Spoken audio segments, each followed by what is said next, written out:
आज मैं आपको सिंपल मशीन में worm and worm wheel machine के बारे में बताऊंगी। Worm and worm wheel machine एक सिंपल मशीन है जिसके अंदर एक तो वर्म होता है और एक वर्म व्हील होता है। वर्म ये है जिसके ऊपर स्क्रू कटे हुए हैं, इसे हम वर्म कहते हैं, तथा ये व्हील जिसके ऊपर थ्रेड्स कटे हुए हैं ये वर्म व्हील कहलाता है। वर्म व्हील एक तरह से गियर के रूप में है तथा वर्म जो है वो स्क्रू के रूप में है। ये एक एक्सेल है, इस एक्सेल से ये आयास चक्र कनेक्टेड है, आयास चक्र जुड़ा हुआ है।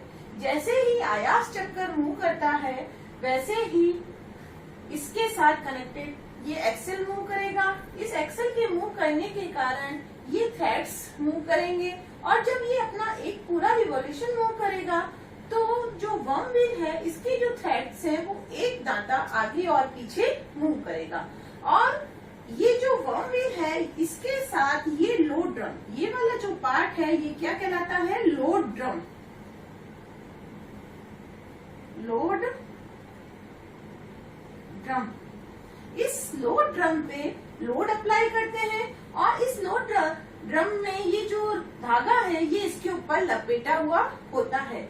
इन दोनों को धागों को हमें इस तरह से लपेटना चाहिए कि जब आयास डाउनवर्ड डायरेक्शन में नीचे की ओर गति करता है तो भार को ऊपर की दिशा में गति होना चाहिए, यानी कि जब एक वस्तु नीचे की तरफ जाएगी तो दूसरी वस्तु ऊपर की तरफ गति करेगी। अब इसमें हम देखते हैं कि वर्म व्हील और वर्म के दांते आपस में इस तरह से जकड़े हुए हैं, एक वर्म का दांता और एक वर्म व्हील का दांता। जब यहाँ पर ये आयास चक्र पूरा एक रोटेशन करता है तो ये जो वर्म है इसका मात्र एक थ्रेड खुलेगा। जब ये एक थ्रेड फ्री होगा तो हम देखते हैं कि वर्म चक्र में भी ये दांते आपस में एक दूसरे से इसी तरह कनेक्टेड है। तो जब वर्म का एक दांता फ्री होगा तो वर्म चक्र का भी एक ही दांता गति कर पाएगा। इसके कारण जब आयास चक्र एक पूरा चक्कर काट लेता है तो भार जो है उसके एक दांते के बराबर आगे और पीछे गति करता है। यहाँ पे जो ये आयास चक्र है इसके रेडियस को हम कैपिटल R मान लेते हैं। कभी कभी आयास चक्र की जगह यहाँ पर एक हैंडल भी दिया हुआ हो सकता है, तो या तो हम आयास चक्र की त्रिज्या को R कह दें, अगर हैंडल लगा हुआ है तो उसकी लंबाई को हम L भी कह सकते हैं। या तो L गिवन होगा या हमें R दिया हुआ होगा। अब यहाँ पे ये धागा कहाँ लपेटा हुआ है? इस लोड ड्रम पर। तो इस लोड ड्रम की त्रिज्या कितनी है? स्मॉल r, क्योंकि जिस पे ये धागा लपेटा हुआ है वहीं से ये खुलेगा, इसलिए इसके मूवमेंट के हिसाब से इस भार का मूवमेंट होगा। अब किसी भी मशीन का वेगानुपात क्या होता है? वेलोसिटी रेशियो, आयास का विस्थापन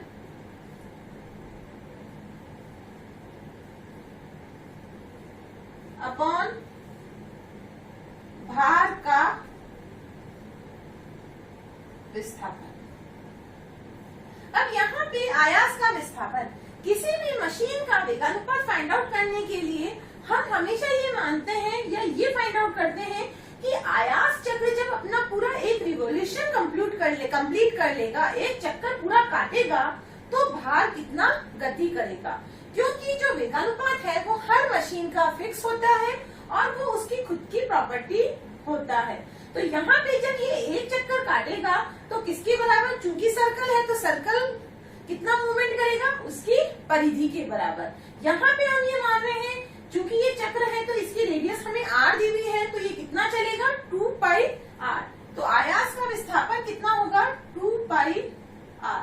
अब हमें चाहिए भार का विस्थापन। भार का विस्थापन हम कैसे निकालें? हम ये मान लेते हैं ये जो वर्म चक्र है इस पूरे वर्म चक्र पर दांतों की संख्या कितनी है? N। दांतों की संख्या। जब ये पूरा वर्म चक्र घूम जाएगा, यानी कि जब इसके N दांते मूव करेंगे तो आयास चक्र कितना चलेगा? इसकी पूरी परिधि के बराबर। तो हम ये कह सकते हैं जब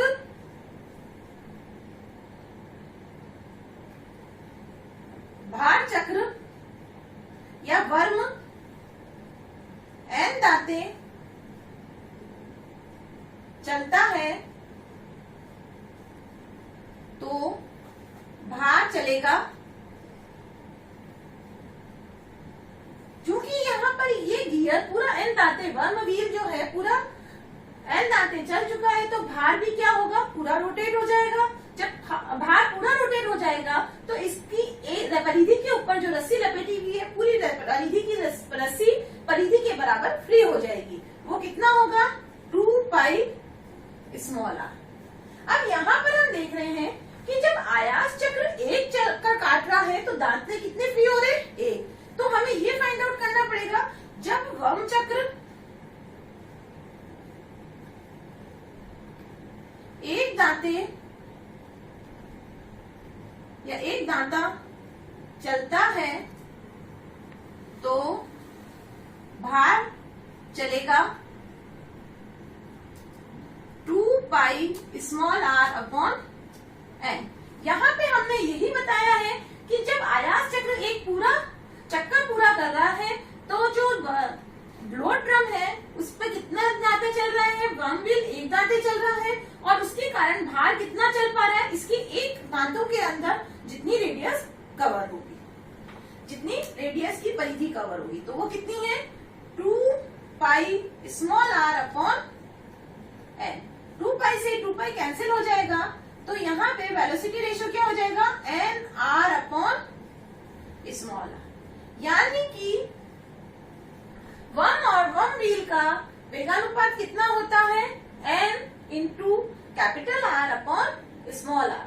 n यहाँ पर क्या है, वर्म व्हील पर दांतों की संख्या, R क्या है, आयास चक्र की त्रिज्या, स्मॉल r क्या है, लोड ड्रम भार की त्रिज्या। अब हमें यहाँ पे वेगानुपात पता चल गया। अब हम मशीन का मैकेनिकल एडवांटेज निकाल लेंगे। मैकेनिकल एडवांटेज कितना होता है, W upon P। Mechanical advantage कितना होता है, W अपॉन P। जब हमें मैकेनिकल एडवांटेज पता चल गया, मैकेनिकल एडवांटेज भार के साथ वैरी होता है, लेकिन वेगानुपात हर मशीन का फिक्स होता है। इसी कारण हर भार पर इसकी दक्षता हमें हर मशीन की अलग अलग प्राप्त होती है।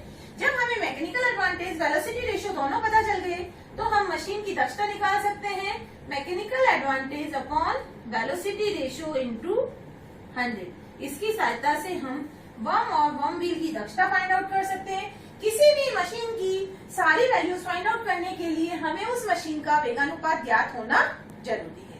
अब हम वर्म और वर्म व्हील से रिलेटेड एक न्यूमेरिकल प्रॉब्लम सॉल्व करेंगे। अभी हमने वर्म एवं वर्म चक्र के बारे में पढ़ा था, अब उससे रिलेटेड ये एक न्यूमेरिकल प्रॉब्लम सॉल्व करते हैं। इसके अंदर हमें दिया हुआ है एक वर्म चक्र में 120 न्यूटन का भार उठाने के लिए 15 सेंटीमीटर लंबे हत्थे के सिरे पर 6 न्यूटन का आयास लगाना पड़ता है। यदि ड्रम का व्यास 10 सेंटीमीटर है व दांतों की संख्या 80 है तो मशीन का वेगानुपात, मशीन की दक्षता व घर्षण के कारण आयास में हानि ज्ञात करो। यहाँ हमें क्या क्या दिया हुआ है, वर्म व वर्म चक्र में 120 न्यूटन का भार यानी W कितना है, 120 न्यूटन उठाने के लिए 15 सेंटीमीटर लंबे हत्थे, यानी हत्थे की हैंडल की लंबाई कितनी है, 15 सेंटीमीटर के सिरे पर 6 न्यूटन का आयास लगाना पड़ता है। आयास का मान 6 न्यूटन। वह ड्रम का व्यास 10 सेंटीमीटर है, diameter small D 10 centimetre 10 centimetre, तो रेडियस कितनी होगी, 10/2 सेंटीमीटर 5 सेंटीमीटर। दांतों की संख्या 80 है, n बराबर 80। यहाँ पे जो सबसे पहले कभी भी मशीन के क्वेश्चन को अगर हमें सॉल्व करना है तो जो भी डेटा हमें दिए हुए हैं उन्हें हम सबसे पहले नोट कर लेते हैं। अब हमें मशीन का वेगानुपात ज्ञात करना है।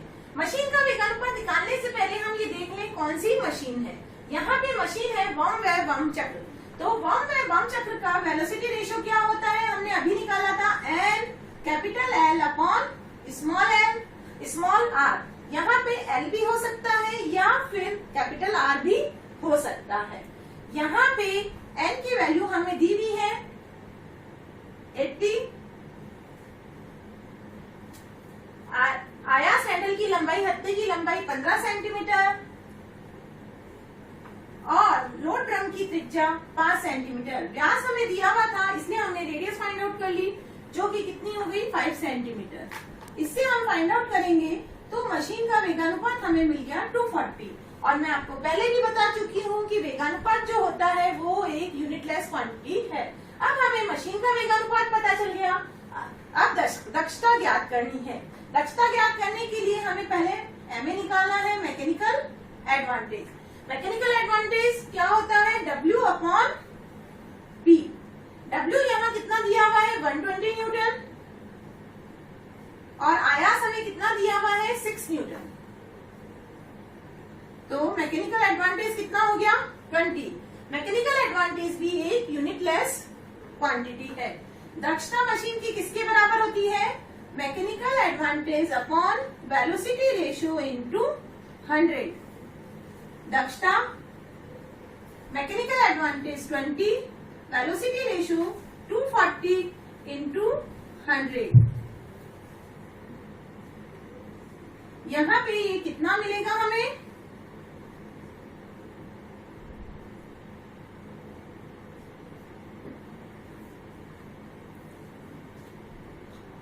यहाँ पर हमें मशीन की दक्षता फाइंड आउट हो गई कि मशीन की दक्षता 8.3% है। यहाँ पे हो सकता है कभी कभी इस क्वेश्चन में हमसे ये भी पूछा जा सकता है कि ये किस तरह की मशीन है।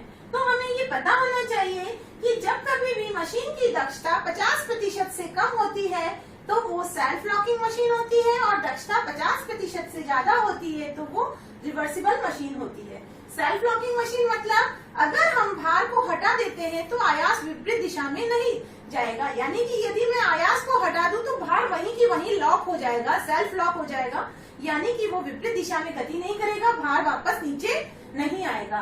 तो यहाँ पे इसकी दक्षता 8.33% है। इट मीन्स ये सेल्फ लॉकिंग मशीन है। अब हमें निकालना है घर्षण के कारण आयास में हानि। आयास में हानि किसके बराबर होती है? P डैश बराबर P माइनस P0। यहाँ पे P क्या है? एक्चुअल में हमने कितना आयास अप्लाई किया, और अगर आदर्श मशीन होती तो हम कितना आयास अप्लाई करते, वो P0 होता है।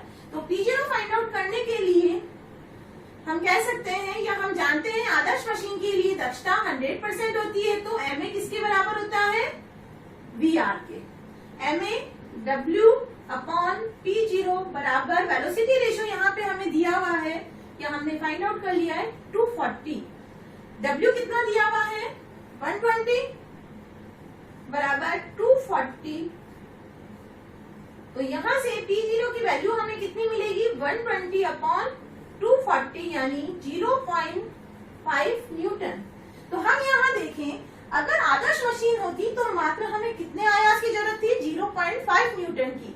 लेकिन यहाँ पे मशीन एक्चुअल है जिसकी दक्षता 8.3% है, इसलिए हमने कितना आयास लगाया यहाँ पे? 6 न्यूटन। तो घर्षण के कारण आयास में कितनी हानि हुई? 6 माइनस 0.5, यानी हमने कितना आयास ज्यादा लगाया यहाँ पे? 5.5 न्यूटन। अगर मशीन एक्चुअल नहीं होती, आदर्श होती, तो मात्र 0.5 न्यूटन आयास की ही जरूरत होती। यहाँ पे इस क्वेश्चन में कभी कभी ये भी हो सकता है, यहाँ तो हमने एकल चक्र लिया है, यानी जो थ्रेडेड है वो सिंगल थ्रेडेड है, इसकी जगह यहाँ पे डबल थ्रेडेड भी हो सकता है, वम और वम चक्र। तो यहाँ पे जो वेलोसिटी रेशियो है, अगर डबल थ्रेडेड होगा तो वेलोसिटी रेशियो कितना हो जाएगा? NL upon 2R। इसका वेलोसिटी रेशियो आधा ही रह जाएगा।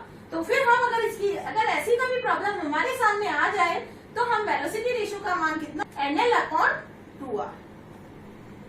नेक्स्ट न्यूमेरिकल प्रॉब्लम, एक व्यासांतरी स्क्रू जैक में बड़े पेच में 3 चूड़ियां प्रति सेंटीमीटर व छोटे पेच पर 4 चूड़ियां प्रति सेंटीमीटर है।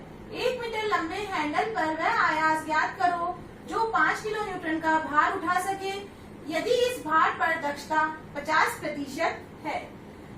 इसके सॉल्यूशन में जैसा कि मैंने आपको पहले ही बताया था, सबसे पहले जो डेटा हमें दिए हुए हैं उन डेटा को हम नोट डाउन कर लेते हैं। यहाँ पे ये दिया है बड़े पेज में 3 चूड़ियां प्रति सेंटीमीटर है।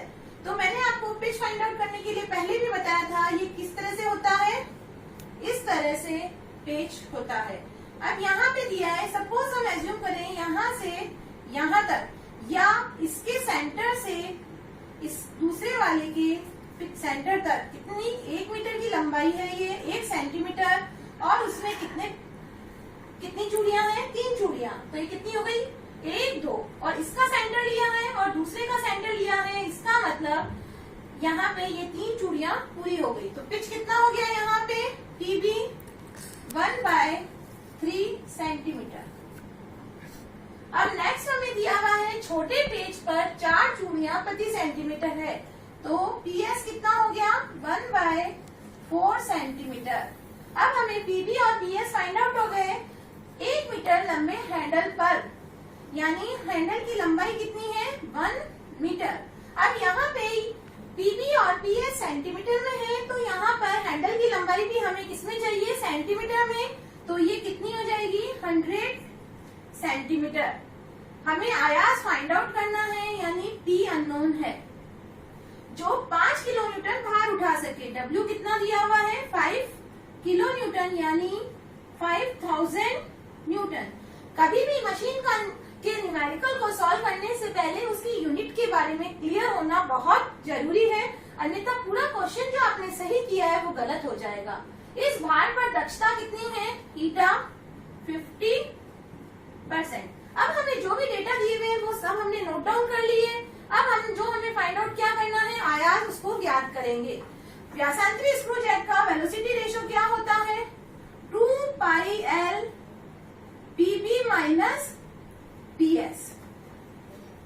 2π 3.14 इंटू L 100, PB 1/3 माइनस 1/4। अब हम इसको सॉल्व करते हैं। 3.14 इंटू 100, 314 इंटू 2 कितना हो जाएगा, 628 अपॉन 12 एलसीएम आएंगे, 4 माइनस 3 1, यानी कि ये कितना हो गया, 628 इंटू 12 बराबर 7536। अब हमें वेलोसिटी रेशियो इसका फाइंड आउट हो गया। अब हमें निकालना है आयास। दक्षता हमें दी हुई है, तो ईटा किसके बराबर होता है, mechanical advantage upon velocity ratio into 100। ईटा 50, मैकेनिकल एडवांटेज, वेलोसिटी रेशियो हम फाइंड आउट कर चुके हैं 7536 इंटू 100। यहाँ से हमें MA फाइंड आउट हो जाएगा, कितना होगा, 3768।